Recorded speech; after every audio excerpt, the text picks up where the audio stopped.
and she's going to talk to you about your EOPS appointments.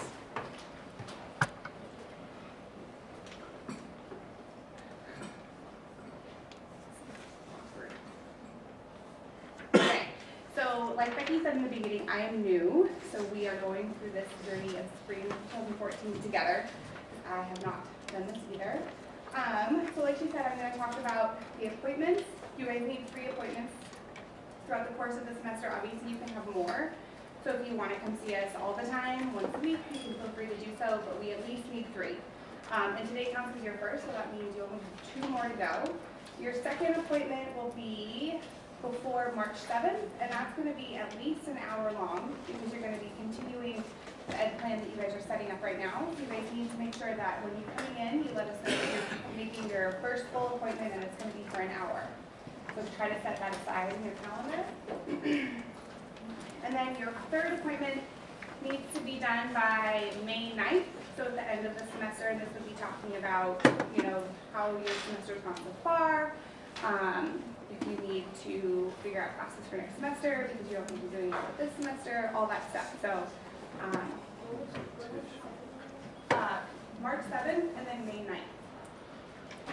So if you see in your file there's a contract form, an EOPS contract, and that's where you would write those dates in to remind yourself about March 7th and May 9th. So I think some of you guys have pulled that out and noticed. That's good. And then also, you guys can either send me an email or give me a call if you have seen another. So if you're one of those students who are part of the SPS or you see another counselor elsewhere on campus, go ahead and give me a call, shoot me an email, or just come in and let me know, and I can make a note and you can count those as your appointments. Because what's going to happen is at the end of the semester, if we didn't get any notification from you about the appointments you've seen with somebody else, we're going to have to flag your file as not completing that part of the agreement of being part of EOPS, and that could possibly hold up your book grant for next semester. So it's really important that you keep us informed on those as they happen so we can keep your file up to date. So when you guys are wanting to schedule your appointments, try this. We only schedule 3 weeks in advance, so we can't book your May 9th appointment now. You guys are going to have to come in probably in April to do that. But you guys can come in at any point and make appointments. You don't have to necessarily adhere to the March 7th and May 9th. And let's see here. We would really appreciate it if you guys show up for the appointments we make for you and don't pull a no-show. Just so that way you guys keep on track and we don't have to send you nasty emails reminding you to come in and see us. And then also, just to touch up on something Oksana said about how we share the space with tutoring, it's really important just to keep privacy and confidentiality purposes going, that you don't necessarily walk back behind my desk in the EOPS office or back behind Oksana's desk. Anywhere that says like, tutors only also is kind of off limits, but other than that, you guys have free roam. You can use any of the tables, the computers, come sit in my office, all that stuff. So, let's see here. Does anybody have any questions about appointments? Yeah. Yeah. It should be, I don't know, it might be on the bottom of some of the sheets, but yeah, I can give it. It would be area code 415-485-9605. And I think we have business cards in the office too, if you guys want to stop by and pick up a business card so you have more direct contact information. Okay? There's a time on March 7th? By March 7th. By March. Oh, Yeah. So I mean, if you're coming in like March 6th trying to make an appointment for March 7th, you're probably not going to get seen. Yeah. So try to, somewhat in advance. Not too much in advance, but. It's just a one-on-one event. You might come in and make it beforehand. Yep. No, it's a one-on-one counseling appointment. Every time you see a counselor, it'll be one-on-one. It's not a group counseling. Yep. So super important because people have become disqualified for our program because they did not make the mandatory counseling contacts. And that's a $250 mistake. So it's something we want you to take very seriously. And it's really because counseling is what's going to make you successful. That's what's going to help you make sure you're taking the right classes at the right times and all that. So you can, if you want, Rachel will be in her office, and you can schedule your first appointment, give any questions about your classes, but within the next couple of weeks is a good time to come in and start doing your student education plan. We made you guys do it on paper this time, for the first time, but you're also going to be switching over to degree work, which is something that Rose didn't mention. But you're going to have your ed plan inside of your My Common account where you can access it any time here. By the end of the semester, all of you will have your ed plan on degree work. And we'll, your counselors will individually work with you when they see you to get that going for you. So. And then one more thing, it's also important to not necessarily, when you're trying to schedule an appointment, come see me. You don't want to contact the counselors directly. We do allow sometimes for appointments to be made over the phone, but that would be something that I would have to set up first. You can't necessarily just call in and expect to see her for an appointment. So, you know, we understand that sometimes it's hard to get here, and so a phone appointment is another option. Just set it up for me and let me know that that's what you're wanting to do. Okay? Yeah. You mentioned about an hour appointment, so when you're going to the general counseling, you have to do an hour appointment as well? That's a good question. So the question was, did your appointment have to be an hour? Usually your first appointment that you see with our counselors to develop your education plan is an hour. Because that's like, what are you doing? What are you interested in? What's your major? Where do you want to transfer? There's all these different things that they're going to have to incorporate into your ed plan when they start talking about what your goals are.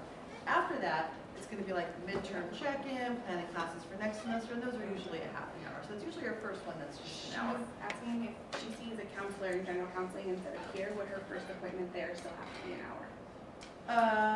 If she saw a different counselor. If you develop your ed, well, not necessarily. It's about, we just know how much time it takes to develop a quality ed plan. So if you already have, and if you already have an ed plan developed, then your first appointment here or there is going to be shorter anyway. So. And if that's the case, then let us know. So you guys don't have to go to the office again. We can just print it out and put it on in your file. Okay? Any other questions? I have another one. If this is your last semester and this is all the classes you know you want to take, so you just put in the Ebooks so you guys can see that Yeah, we'll work with you on an individual basis on that for your last semester. The main thing for us is that when the auditors come and look at your files, we need to make sure that all the pieces are there to make sure that our program stays in compliance so we can keep on serving you guys and give you guys. Yeah. Nothing else? Okay. Being now. Thank you, Rachel. Good job, Rachel. Not bad for her first time, huh?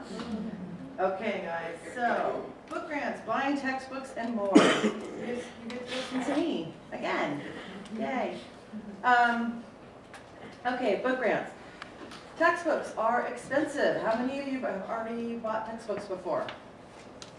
Right?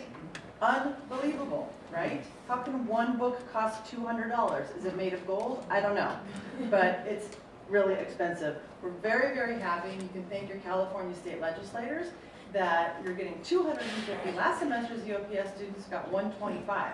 You guys are getting 250, and that's because the state knows how important it is for you guys to have your books, and they gave us this huge, big chunk of money that they had taken away from us back in 2008. So that's money that we're passing directly on to you guys. So, how do you get your book grant? You can have a choice of getting your book grant in the form of a check, or you can get it in the form of gift cards that are redeemable just at the bookstore. So, if you have $250 worth of books and supplies to buy at the bookstore, you can walk out of here after this, once you have all your paperwork, take those cards, walk downstairs, buy your books right now. If you've already bought your books, you're going to buy some from other students, you're going to buy some online, all that kind of stuff, then you probably want to opt for having a check. If you opt for a check today, and you tell us that, you're going to get your check approximately about the 27th of January. So just know that there's going to be a little bit of a time gap there, okay? 5 ways to access books. You can buy or rent them at the bookstore. The bookstore works very hard to be competitive with their rental prices, but I think you should definitely check it out, because sometimes you can buy a textbook and sell it back for less than if you rented it for the semester. So it's kind of weird how some of the prices are. So do a little research before you make your decision about renting or buying. You can buy or rent them online. I've heard about some outrageous deals people are getting online. However, make sure, number one, that it's the right textbook. Do you guys know how to make sure it's the exact right textbook for the class? Yeah? What's the trick? The CRA number? Close. CRN number is the number for, when you register for your classes, we call that your CRN number. Oh, right. You're right on there though. No, but they. ISBN number. ST. ISB. ISBN number. That's a very unique number that's very specific to that book, edition, author, all of that. That's always a good thing to make sure that you're getting the right book, because sometimes, especially if you buy them online, it's like, oh, it's the Spanish version, it's been translated back into English, but sometimes it's different, so it's really good to check. And also, make sure that they say, oh, we're going to ship that away over to you right away, but sometimes it's like 5 weeks. Well, how are you going to be successful in a class if you don't have your book for the first 5 weeks? You're not. So, online stuff is really better if you can kind of like plan for it a few weeks before school starts. Some people like ebooks, so if you have like a Nook or a Kindle or an iPad or something like that, you can rent or download ebooks. And some people like to buy them from other students. This is a really, really great way to save some money. There's out here in the hallway, there's a book for sale board that we started several years ago, and that is students selling books to other students. Again, double check the teacher, the ISBN number, make sure you're getting the right book, but it's basically cutting out the middleman. It's basically, you can sell your book for more to another student than you can by selling it back to the bookstore. And you can buy it cheaper from another student than you can buying it used from the bookstore. So sometimes people have done some really great stuff with each other. Students have done a great job with selling to each other, or sometimes even trading. So, and I think someone was going to post a book they were just going to give away for free after someone saying that the other day. So check out that book for sale board. That's a great resource. And then finally, I mentioned this earlier, but the library. Tons and tons and tons of books in the library on reserve. And as I mentioned before, also the math books. I think we have a couple of Math 85 books over there right now, so if anybody is taking Math 85 and hasn't bought their textbook yet, you might want to have a conversation with me right after today. Okay. You know that you can find your books on the College of Marin website. You all know that? Go to the bookstore website and click on your classes and it'll tell you exactly what books you need ahead of time. One thing that I've noticed that's been kind of confusing for students is sometimes they have the book like 3 different ways. Like you can get it loosely, you can get it hardbound, you can get it maybe as an ebook, and all 3 be listed as required. And so you're thinking, what, there's $600 for the textbooks listed for this class? No, they're not all required. So don't let that throw you. So it's just the way they posted them online. It's been a little confusing for students this semester. Okay, parking permits. Parking permits are half price for financial aid students, so it'll be $20, and that is you guys. All of you guys should not be paying full price for your parking permit. If you go to admissions and records and buy it, you need to let them know that you're a financial aid student. You can go through your MyCom account and buy it as well. Has anybody done that yet? Did they charge you $350 to do that? Okay. We're working on getting that fee waived, so that hopefully that won't be that way in the future. But if you want to avoid that fee, you can go to admissions and records, and they won't charge you a service charge. Just make sure you're not paying full price. And of course, we always like to say a parking permit obviously does not guarantee you a parking space, which I'm sure you've all discovered during this first week of school. Parking's pretty tight, so give yourself plenty of time. It'll loosen up in a couple weeks. Communication with us. Our primary way of communicating with you is via email. We used to send everything with you guys to the mail before we decided to take a leap into the 21st century, and now we're communicating with you primarily by email. I send my emails to you guys to your MyCom email address. How many did you check your MyCom email? Okay, I don't. I could never remember. There's no way I ever would. So what did I do? I forwarded it to the email that I check all the time. And you guys can do that too. A lot of you have your email on your phone now. Just forward your College of Marin email to it and it'll just come right to the inbox that you always see. There's going to be a lot of important stuff coming up. There's reminders from the college. I'm going to be sending out a scholarship application for EOPS students. Like I said, the math textbook thing, reminders for your second and third appointments, important dates like the drop date. Hey, don't forget, you got to drop by Friday or you're going to get a W. Things like that. I'm never going to send you jokes or anything or something fun or goofy. I'm going to send you business that I know is pertinent to you guys that's really important. So if you see an email from me, you should open it. There are some students who are not qualified for the program this semester because I sent them 3 emails saying, come in and sign your contract, and they never did. So guess who's getting their book grant right now? One of you guys. So I'm telling you, it's really important to stay on top of that email. You're going to get automated calls to remind you of your counseling appointments. That's just a little system we have with the SARS system. Unfortunate name, I know. And periodically you're going to get calls from us just to check in and see how things are going. We're going to check your midterm grades, but if we notice that something's seems like it's really going crazy or haywire, or it's like, wow, all of a sudden you're withdrawn for all your classes, we're going to be in touch with you. We do check midterm rate as part of our mission of our program to make sure that you guys are all on track. So sometimes you're getting phone calls from us and emails. And I always say this, but I may start a Facebook page this year if I can figure out how to do it. Anybody's a real Facebook whiz and wants to give me a little tutorial on that, that would be great. Aha, okay. Okay, so she might be hooking us up.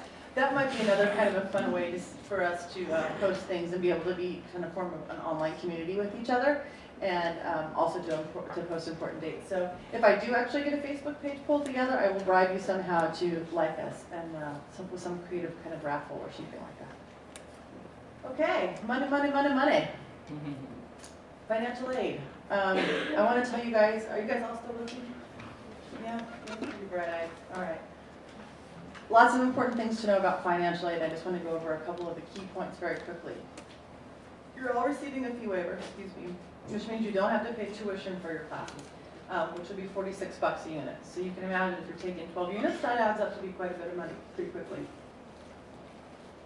Some of you are going to be able to receive other grants, like a Cal grant or an SEOG grant. You guys know the difference between a grant and a loan, right?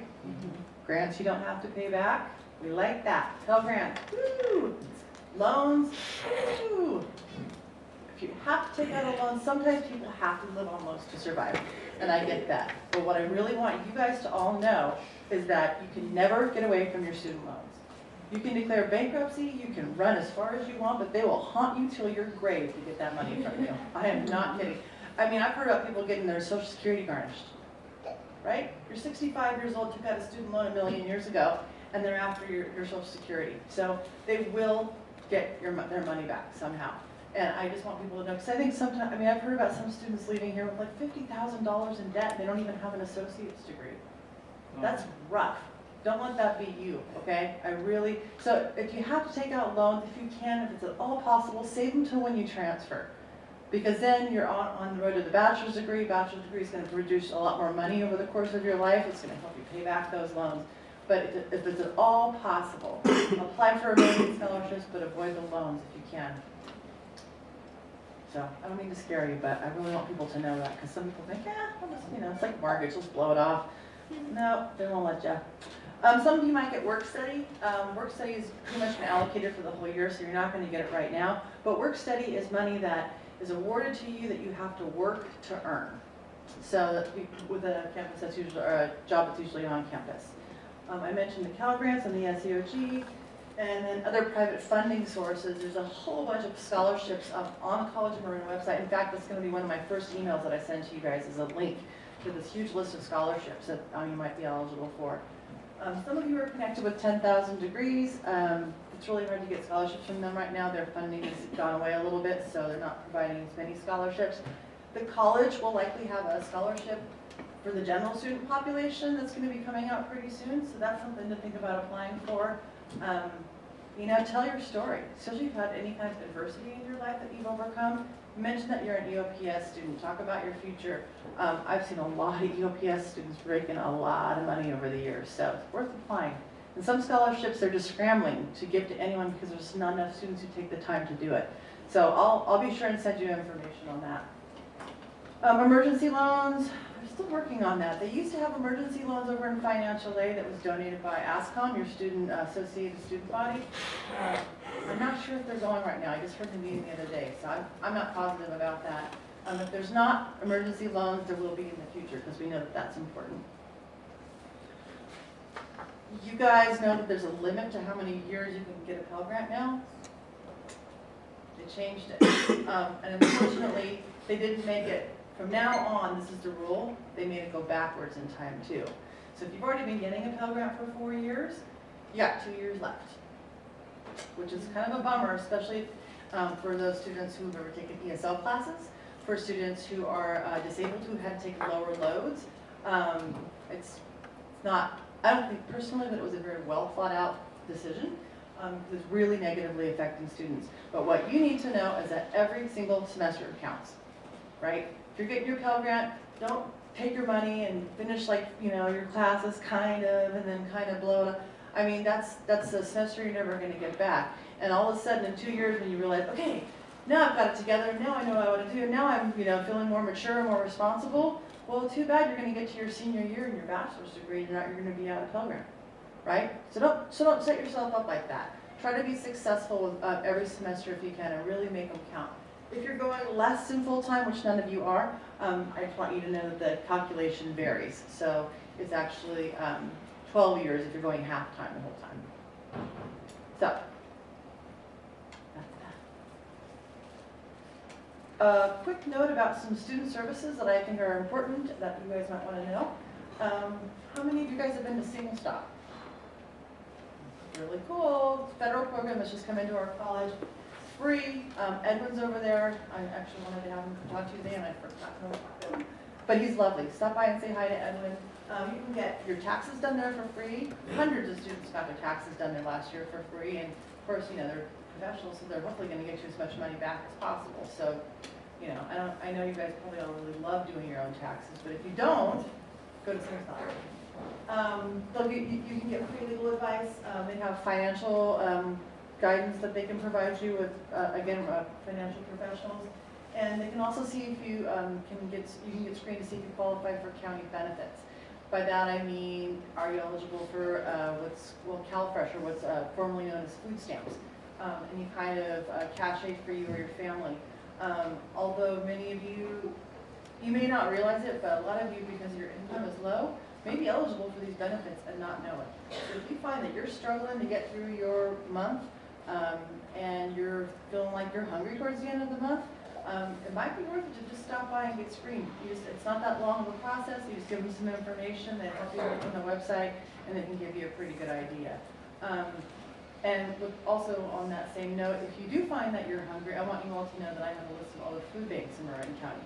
And I would be happy to provide that to any of you if you need it. There's no reason anyone in Marin County, of all places, should ever be hungry. So if you find yourself in that situation, let us know. The Transfer Center, you can get information about ECCSUs and private universities. You can get it from our counselors as well, but that's kind of a whole center that's dedicated, and Andrea over there is really, really nice and really likes helping students. The Health Center, paid for by your health fee. There are certain fees that are attached to beyond your fee waiver, or that is not covered by your fee waiver. So sometimes you're going to see like a little $28 fee or something like that. That's usually like your student rep fee, and there's one other little small fee that goes back to the students, and then also your health fee. So I don't know if all of you have really awesome health insurance. I'm guessing probably you don't. A lot of students don't have health insurance at all. And so this is really particularly important to know. There's a nurse that's always there, and they have a doctor that comes once a month that you can see by appointment. If you're not feeling well, you sprain your ankle, you need a Band-Aid, just stop by. You're already paying for it, and they're really friendly over there. Pregnancy tests, STD testing, and free birth control. Free birth control, yay. Please take advantage of that. Low-cost immunizations, they have flu shots for $10 over there right now. I hear the flu is particularly insidious this year, so they've got like 100 doses of the flu shot left if you're interested in that. And then they have like a whole wall full of educational materials. So again, if you don't have health insurance and you need any kind of support like that, please feel free to stop by. It's located in the parking lot, the big parking lot. It's in a little temporary building out there. Okay, normally this is the time when I would have Renetta come up and talk to you about the calendar, so we can go through very quickly so you would know what's happening during the course of the semester and kind of get the big picture. However, Renetta is not feeling well today, and so she's going to go home, and you're stuck with me for a couple more minutes. So, want to get out your calendar? That's the purple one in there. And we'll go very quickly. Looks like that. Very quickly highlight some of the parts of the dates that you need to pay attention to this semester. If anybody has any questions about the terminology that I'm using or anything like that, please feel free to jump right in. Okay. So, on the cover, some contact information on the inside cover, some numbers that are frequently called that you might need to know. And then, looking at January. January, first day classes, come and gone. We're already in it. The 13th was also your first financial aid disbursement. Your financial aid for this semester is going to come in 2 different checks. The first half has already been, hopefully you've all received it. If you haven't received it and you think you should have received it, now is a good time to check in because that means there's something going on. That those checks have for sure been cut. If you're in dismissal status, the last day to file a dismissal petition is January 24th. And the last day to add with an ad code in person is the 31st. Have you guys all added with an ad code before? Yeah, okay. If you're like ad code, MyCom, what in the world is she talking about? Again, come talk to us afterwards. We know that learning all those things can be a little bit daunting sometimes, so we're here to help. Last day to add an ad code online is the 1st. And the last day to drop clear is February 7th. Why is that an important date? It won't affect your GPA. It won't affect your GPA, exactly. It's as if it never happened. If you drop before February 6th, it's like you never even took the class. You drop on February 8th, and you get a W. You guys know what a W is? Drop, yeah. So it's a latent drop, basically. And what that means is it's not going to affect your GPA, but if you get a lot of W's, they kind of look at that and go, huh, seems like she can't ever pay attention to that drop date. Or not making satisfactory progress. You're getting too many W's. It can affect your financial aid. So it's something, it's not the end of the world, and sometimes you have to take a W, but it's better to be thoughtful and plan around that.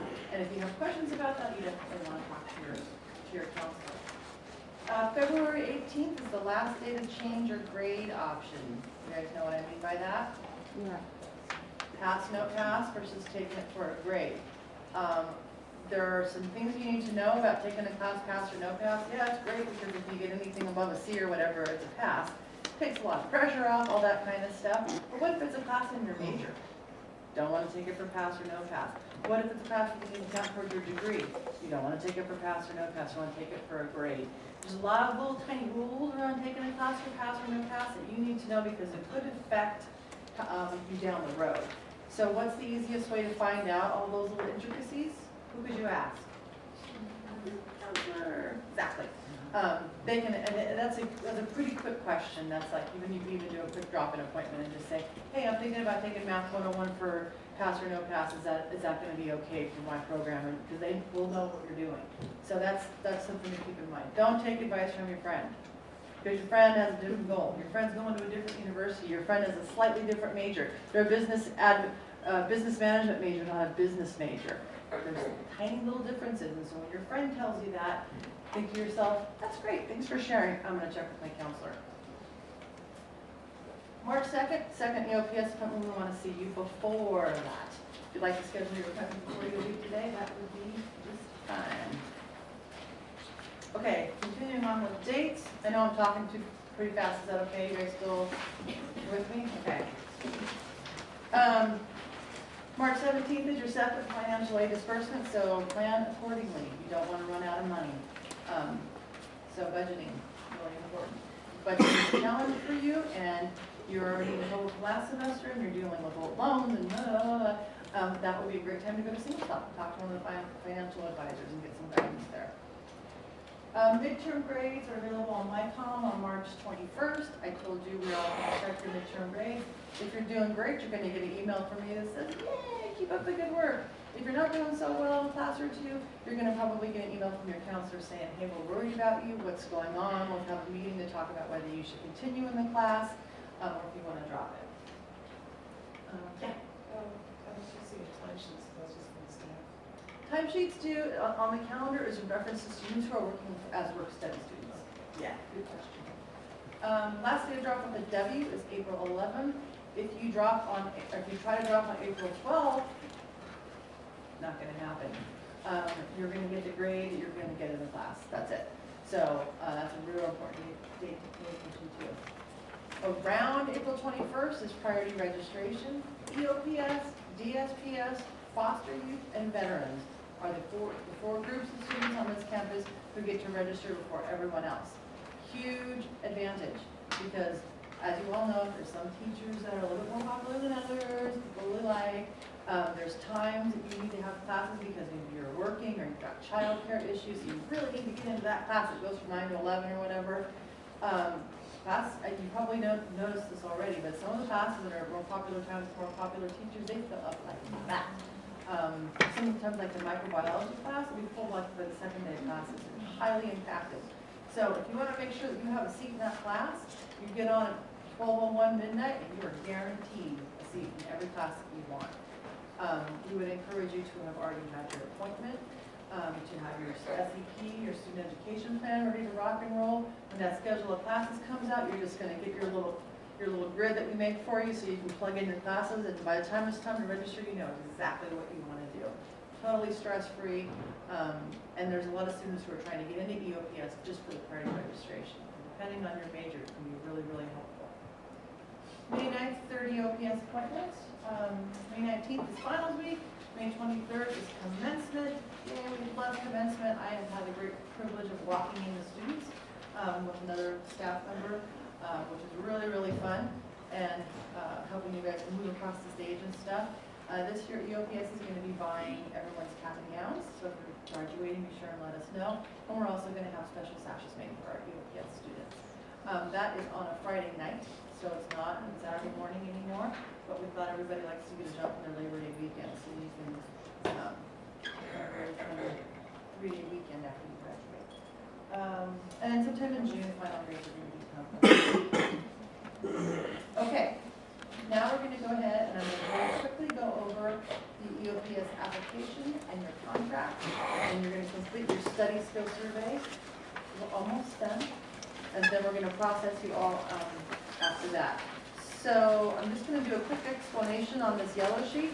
I'm going to very quickly go over your contract to make sure that you understand what we expect from you and what you can expect from us, and then I'll let you guys go ahead and fill it out.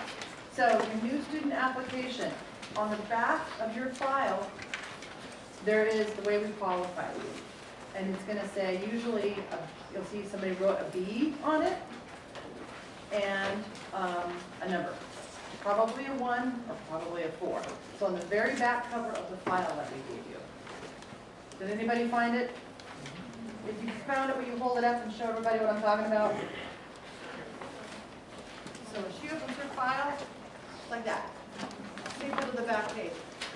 Check out that number on there. Remember it. You're going to put it on your application.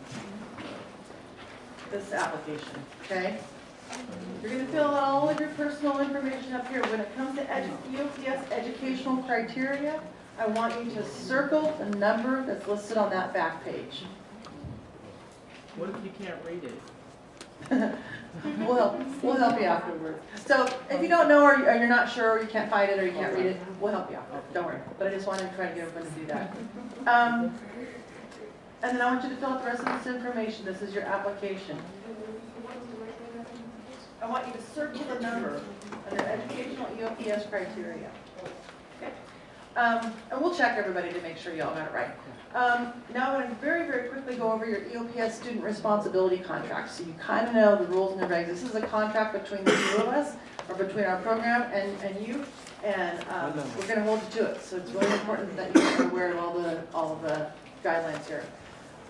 So today, by signing this, you're agreeing to the following: that you're going to take a placement test or an assessment test prescribed by the college within 1 month of acceptance into the program.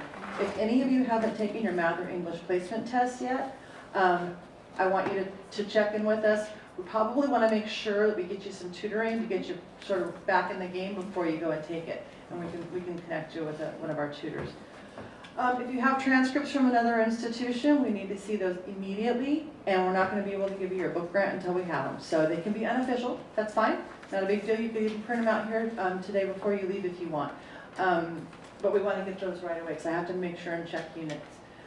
You're agreeing to complete a minimum of 3 appointments. As I said, this is your first appointment today, so you've got 2 more to go. If you're having difficulties, either personal, financial, or academic, you're agreeing to let us know. We want to help you.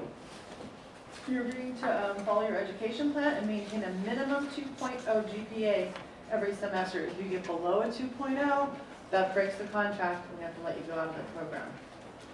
You agree to complete an exit interview when you transfer, graduate, or leave the program. We want to know where you're going. We don't want you to just disappear. I make reports on this to the state every year, so we want to definitely know that. You're agreeing to maintain 12 units per semester, and any exceptions require prior approval. We know that sometimes you have to take a few units less than you expected, sometimes you have to drop, that's okay, but we want you to check in with us about it, because it can really change how long you're at College of Marin. I know one student who's going to drop a class this semester, and it's going to mean a whole other year here for her. So that's a big difference. So check in with us so you can make an informed decision.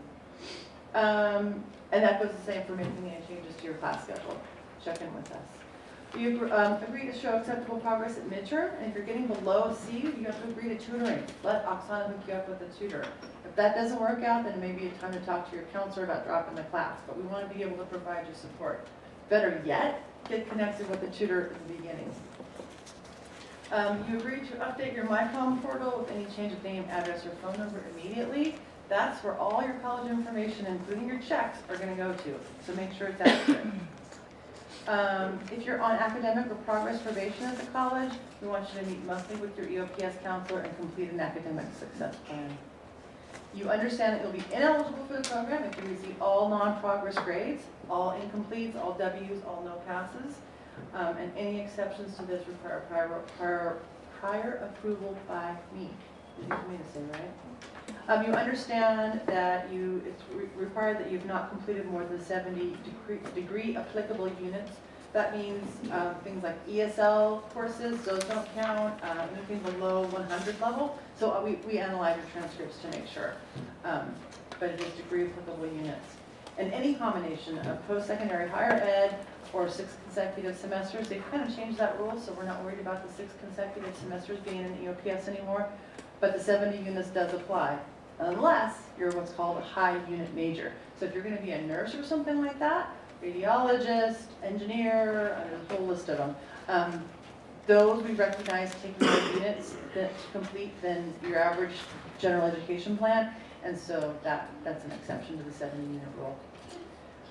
You understand that by meeting these responsibilities, you're entitled to services and grants when available. And furthermore, you understand that failure to meet these responsibilities jeopardizes future award services and eligibility for the program.